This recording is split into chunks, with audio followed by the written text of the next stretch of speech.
Bienvenue à mon review du livre The Striker de Anna Wang. C'est le premier livre de la série God of Game. Sincèrement, quand j'ai vu qu'elle avait sorti une nouvelle série, je l'ai acheté immédiatement parce que j'aime cet auteur-là, j'aime ma mère, donc elle écrit, je suis tout le temps investie dans les personnages. Et quand j'ai vu que le livre était extrêmement gros, je me suis dit, si je tombe en amour avec ce livre-là, c'est le bonheur parce que j'ai comme 500-600 pages de belle histoire d'amour qui s'en vient. J'ai pas lu derrière, donc j'avais aucune idée à quoi m'attendre. Je me suis juste fiée à la couverture du ballon de soccer puis de la ballerine.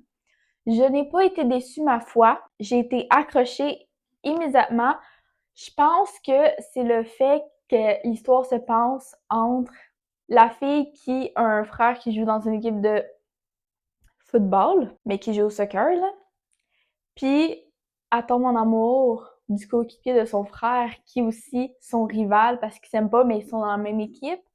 Fait que t'as comme la question d'interdit, de secret, de comme je suis pas supposée te dater parce que tu joues au football, puis que comme je veux pas dater des gars qui jouent, qui font ça comme carrière.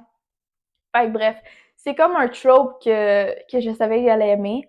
Je suis tombée en amour directement avec les personnages, surtout le fait que ça soit le gars qui tombe en amour en premier, puis comme, c'est pas un spoiler, là, genre, tu le découvres dès les débuts de la manière dont le gars parle de la fille, ça se voit que comme, il allait tomber en amour en premier. C'est juste incroyable. J'ai aimé la tension qui s'est développée, j'ai aimé comment leur relation s'est fait, comment qu'on a pu le voir. J'ai aimé aussi le fait que les chapitres soient divisés, un chapitre elle, un chapitre lui, mais que l'histoire continue, mais de leur point de vue à chacun d'eux.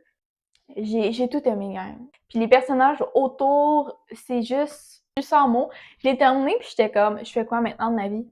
Puis là, il faut que j'attende à la fin octobre, parce que je pense que c'est la fin octobre que le deuxième livre sort, puis j'ai juste trop hâte. Puis qu'est-ce que j'aime de ces livres-là, c'est qu'à travers le livre, même si lui, c'est le tome 1, c'est quand même un stand-alone dans la série, fait que t'es pas obligé de les lire en ordre, mais à travers ce livre-là, tu commences à voir quelle relation va être mise en avant dans le deuxième livre, ce qui est quand même nice parce que tu vois la nouvelle tension des autres personnages se créer.